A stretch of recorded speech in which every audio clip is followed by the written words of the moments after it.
Take off the foo-foo, take off the couches, take off the Wi-Fi, take off the money phone, take off the car loan, take off the flex and the white loss, take off the weird ass. You wanna be the guy? Right? Yeah. Be the fucking guy.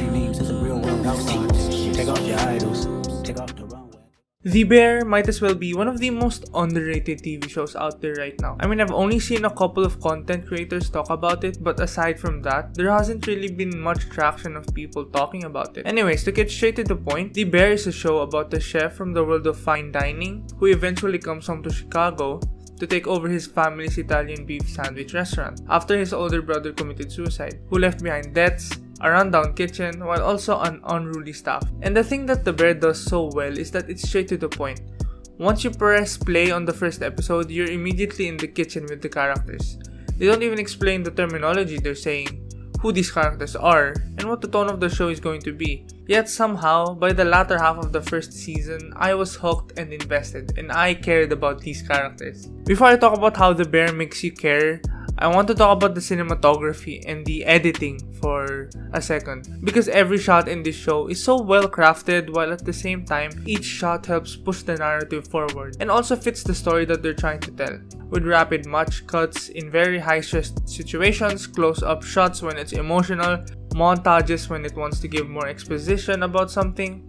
All of these stylistic choices fit so well, it further complements the story while at the same time helps push the narrative forward. The music as well does a great job enhancing the viewing experience with its alt rock and mainstream rock soundtracks such as Pearl Jam, Sufjan Stevens, and Radiohead, fitting the chaotic, fast-paced style that this show breeds on. Anyways, the way how The Bear makes you care, it's the way that the show tells its exposition. It's different, it's not in-your-face approach like Stranger Things. It's subtle and somehow effective to the story they're trying to tell. And it also gets you to get invested with the characters. The characters are all written so well, they all have their beliefs, wants, and flaws, but what makes them really stand out is that they all have something empathetic that we understand or something we wish that we were able to do. Like with Carmi, he's great at cooking. Richie gets frustrated when Carmi starts taking the shots when all this time he's been trying to keep the business alive, while Carmi just gets to walk in and do whatever he wants. And it's understandable why he'd get mad at his cousin. I too would get mad, especially if I've worked hard for something and then another person just gets it with ease. Sydney, who idolizes Carmi and hopes to be great someday, and Marcus, who just simply wants to keep doing his passion. They all have something we can relate to or somehow understand. It's the writing that hooks us in with its witty dialogue and the conflict that is created through progressive complications, wants and costs. Every time a character gets what they want, it comes with the consequence, and that's why The Bear feels so raw.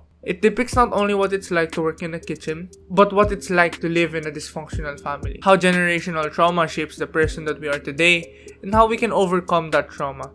The Bear isn't just a drama that takes place in a restaurant, but it's a show about the connections that we have in our lives. But just because we have connections, it doesn't necessarily mean it's a good thing. It can be a blessing or a curse. And The Bear perfectly encapsulates it with Season 2 Episode 6 entitled Fishes, a flashback episode celebrating Christmas at the Berzaro household. And it's such a stressful and chaotic episode, kind of reminiscent of Uncut Gems, but it tells us additional information about our characters, more than ever. We get to learn the family dynamics when Carmi's brother was still alive, and a little bit of Carmi's past before the events of the show. It's a well-crafted chaos that further enhances our attachment to these fictional characters, and makes us anxiously wait for what's to come